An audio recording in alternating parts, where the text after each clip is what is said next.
What's up guys, Arisu here. Today I bring you the Make It Click for DSR Phase 7, Dragon King Thornton. I'm gonna be using the NAPF strats, the NAUR strats, and basically how I view this mechanic.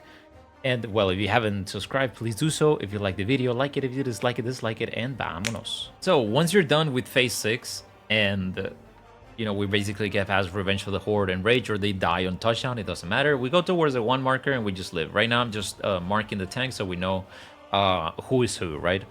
Usually, main tank is 1, off tank is 2. Doesn't matter. Just make sure they're. I mean, it does matter to a certain extent, but as long as they're marked, people know where they are. So right now we got a bleeding. Do not get baited by that. Just make sure that we're healed. We're shielded. Normal shields. No, nothing right here. Make sure we're getting healed through this bleeding. Do not throw your mid. This is your timer. Once it disappears, once this bleeding disappears, it's your timer to throw your mids. If it's like, Samba, Heart of Light, or Dark Missionary, you can throw it a little bit early. But at the end of the day, it doesn't really matter. You can just throw it once the bleeding is done. And it's going to come back up whenever you're going to need it the next time in, according to the NAUR mid. So right here is 5 seconds. 4, 3, 2, 1. It disappears, and now you throw everything. We have Dark Missionary, Improve Finish, Shake It Off, Shield Samba, the shields, holos, Kara, and Tempera Grasa. We have everything to live the transition. Now, this is important. As a main tank, you're going to do your opener and you're going to provoke. As an off tank, just make sure you have your tank stance on. Make sure, both should have tank stance on because of P6. But as an off tank, you just do your normal opener. No need to add anything else. He spawns right here. We do our damage. They provoked. And now, right here, Exaflare's Edge. We're going to go either in or out, depending on the sword. Right here, you're going to look at it. You can also hear it. They have different sound cues if you're more of a sound hearing person. So right here. The Exaflare movement, the way that I do it, and basically, like how I kept it to myself, is like I go to the back left of Thornton, right here, where the hitbox ends. And I like going, either of these 2 spots, doesn't matter. And it's always going to be this movement. It's going to be 1 towards the glowing part or the middle of the marker over there. It's the same on both sides as the middle part right here. It's 1, 2, and we're gonna go towards where this meets right here, and then 3. I'm gonna go back and not move yet. So the 4th movement, I'm gonna show it in a little bit, but for now, Exaflare's Edge, I pop my sprint because I really don't want to like mess it up because this goes way too fast. So I would recommend 100% using sprint on X's right here. So this is 1 movement. 2. They died, they were a little bit slow. It doesn't matter. This can happen. Things can happen. This is 3. Now, my 4th movement is waiting here a little bit and then go either left or right, depending if I'm main tank or off tank. If I was main tank or tank 1, I would go left. Tank 2, I go to the right. But here I have to wait because there's always a chance that if I didn't pay attention to, for example, right here, they're doing off time. But I don't care if they're doing off time or not. I'm just going to stay here in the middle because there's a chance that, Exaflares appear on either side. I don't know which one because I didn't pay attention. I'm trying to survive. I'm not trying to like figure out the off time. I don't care. I'm just going to look and wait here until the next explosion, Exaflare explosion. You're going to see it right here. I'm going to try and pause it right there. So if I had moved early as a main tank, I would get caught by this, and I get 1 shot. Like these Exaflares 1 shot you regardless if you're a tank. So now, by this explosion, you can already pop Rampart. I didn't do it because I know I'm gonna live in that later, but you can already pre-pop it. You see that my warrior, my tank one, he already pressed Rampart right here. So with that already pressed, they're guaranteed they're gonna get it for the next Akh Morn. If you don't pre-pop Rampart right now, it's cooked. Like if you don't pre-pop Rampart and you have to full mid, you have to full kitchen sink, the next Akh Morn is gonna be really scuffed. So you have to pre-pop Rampart around this point so it catches these autos, the Akh Morn, and it comes back up for Akh Morn 2. That's important. Now, before Exaflares is done, after each mechanic, there's always an auto attack. M1 is already in, then M2 is gonna go back in after. But right here, since I'm a Dark Knight, I just go to the side. I get hit once. I made sure I pop TVN. You can pop TVN for every single set of autos and every single set of like Akh Morns. But mana management is a little bit iffy because we're missing mana since the changes. Anyway, so that was the first auto. is 2 tanks autos. There we go, second tank auto. And then right here, as an off tank, or, you know, the next tank that is going to do it, because if I need purple, right here, I need purple, I need aggro. So I need to Boke. So if you need, whenever you know you're going to Boke is whenever you need purple. So right here, I need to Provoke, but not yet. I need to wait until the cast bar appears. Akh Morn's Edge, right here. I see the cast bar appear, I see it appear, and he's gonna place it because the mechanics appear from Thorin always. Any of them, the Exas, the Akh Morns, and the Gigaflares spawn from Thorin and where he's looking at. So it's imperative that you do not move him until he's animation locked. So right here, I did my auto. I'm gonna press Rampart. I'm gonna Provoke. I have all of Akh Morn's Edge to Provoke, but like it provoking early is good because, you know, it's on a 30-second cooldown. So you, well, at least on Dawntrail, it's on a 30-second cooldown. Evolve job 10 seconds, whatever, doesn't matter. Doesn't matter when you're looking at this. And we're gonna place ourselves either outside or in again because if the swords are gonna be fire or ice. Again, this repeats for every single set of like Exaflares, Gigaflares, Akh Morns, all of these. And we're gonna step in. Why we're gonna step in for the Akh Morns is so we can actually get healed through the range of the healers. And Akh Morn's Edge, all the Akh Morn's Edge are reprisalled by the main tank. Tank 1. My responsibility of reprisals is the Gigaflares. Right here, we're attacking, we're getting hit by Akh Morns, and now we're gonna move out. This is for ranged. This is range 1. It's always MRH, melee range and healer. Since, you know, again, I have the aggro, I need purple, I'm gonna get hit. Boom, that's 1. Range 2 went in, boom, that's 2. Now, right here, since the autos are done, they can go on top of me. It's always 2 tanks autos. Right here, the animation is going off. The cast bar appears, the animation is going off of Thorin doing Gigaflare. You see the ice, you can also hear it, whichever you want. And we're gonna look and go away from the first one that spawns. So in our case, it's spawning on its back, so we're gonna go opposite of it, and then we're either gonna go left or right, clockwise or counterclockwise, depending on where this spawns. So it's spawned on our left, we're going to the right. We're going opposite of that one. So right here, we're in the middle. Make sure you're actually inside the hitbox. You're inside the hitbox, but like barely in.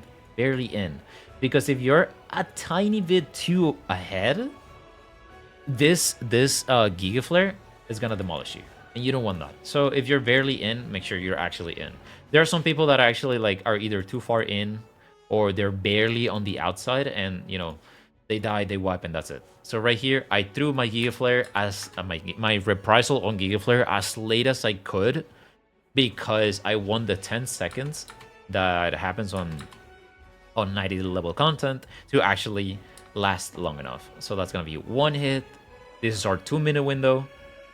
We keep walking, and then that's it. So right here, there's a delay before the next set of autos. Healer 1 is gonna go in, and right here we're just chilling. After Gigaflares, which is 2 sets of Gigaflares, and it's always a delayed auto attacks. 2 autos. Healer 1 is in. Healer 2 is in. And now, right here, my purple debuff is about to run out, meaning I need to Boke, but not yet. I need to see the cast bar, Exaflares. Now it's going to repeat itself. Exaflares, Akh Morn, Gigaflares. And then after that second set of mechanics, it's going to be another Exaflare, another Akh Morns, and then it's done. It's Enrage Towers. So we're going to repeat it. I'm just going to like show exactly what is gonna happen on this POV, cause you know, to keep the flow of how it looks as an off tank. So right here, Exaflare is happening. I'm Boking. It's gonna be out. I pop my sprint, and again, like I could look at like where they're going, you know, the arrows and all this stuff, but I don't really care. What I care is my 1, 2, 3 movement, which keeps me always alive. So it's gonna be 1, 2, 3. But since I know like some people are there, I can just go. Anyway, now this is important. If you're main tank, like for some reason they came to my spot, like this is why this is also like a small thing. It's like make sure you actually go split ways, so you don't like find yourself each other as a tank and like you die, right? So right here, I'm purple. I have the aggro. I just go to 1. I go opposite of where we went. Then right here, I just stand still. Now, I'm gonna use Live and Dead here. I do not need aggro. I make sure it's out because it's fire. I pop my Live and Dead. I have 8 seconds to die. 7 seconds. Boom. I die. Okay, let's go. This is my emblem. I give my body myth. I have to myth my co-tank. Myth them so they actually have an easier time with the Akh Morns because this is 6-1-1. The whole party is gonna go towards the northwest relative of Thornton. So his top left, people are gonna go there. Top right is for the tank, and the south is the one for, well, the back part of Thornton is whoever is gonna emblem. This is because these towers are light damage and this is dark damage. If you don't know what that means, don't worry. I didn't either. It basically means that whoever's taking this tower, like mids, as far as I remember, is that mids don't actually work too well with this one. So you actually have to, like, you know, live. Basically, you just have to implement if you're gonna take it by alone. If not, you just like take it together as a tank. You share the damage. Right here, I do not need aggro. I just step out. Doesn't matter where I am as long as I'm not on top of the party. Usually, the party should stay right there. Like, they don't need to move anywhere. If they want the positionals, they have this spot right here, and I would like look at them and go away from them if anything, if they get scared. So range 1 went in, range 2 goes in. We're chilling, and now we're gonna see right here my purple is about to run out. Okay, so I need to evoke in this mechanic. Okay, Gigaflare's edge, I provoke. I go away from the first one. So we're gonna go away from this, and we're going to go to our right because the second one spawned over here. This is the part where you throw your mid as a tank, which is, you know, shake it off. You have Dark Missionary, Heart of Light, the 92nd one that you used. You're gonna use it here. I'm reprising, throwing my AoE mid. We move. This one is way better to take damage. The mechanics that are more scary to mid are Akh Morn 1 and Gigaflare 1 because your whole mid got used into transition. So right here, we're just gonna keep moving. We have a lot of fucking mid. We have a lot of mid. And we also, you know, we had a macrocosmos, so it's gonna heal us up. Now, I don't have purple. And this is important. After Gigaflare, you want to move the boss towards one of the red markers. Either A or 1. It doesn't matter. Just move it towards north or south. There's a marker right there. Stand in the middle of the marker. Do not move. Make sure you help your healers by pressing your... You can use your TVN right here, your personal mid. Or they could use Blood Wedding right now. If you use Blood Wedding right now, it will come back up whenever you need to give it to your Akh Morn buddy in that tank buster. Now they don't poke, they just move. It's fine because the 2 autos happen. Right here, Exaflare is gonna be out again. The in and out is RNG. You know, it can be always in, it can be always out. You don't know. You never know. So right here, I like going to my safe space again. You know, let's do a movement. 1, 2, 3. And since I know like no Exaflares came this way, I would move, right? But since I don't see anyone, like, even I don't care if I doubt myself, I don't see anyone here. So I'm just gonna assume there's gonna be an Exaflare there. If there's not an Exaflare, I just go. So I just go. Because I know what I'm doing. But if you don't want to, like, it's fine. Like, you can just wait for like that set of Exaflares to explode and then you move. And as you can see, this is basically the same from the start. Like, I'm taking light autos right now, and it's the same as the start. But you know, you don't have to worry too much. So this is Akh Morn. This is going to be Akh Morn 3. So I'm gonna pop all my mid.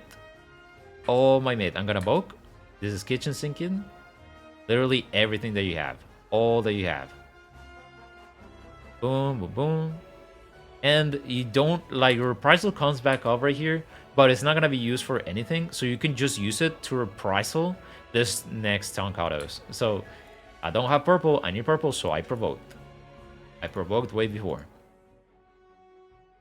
And once this is done, either the boss is dead or you just go and do your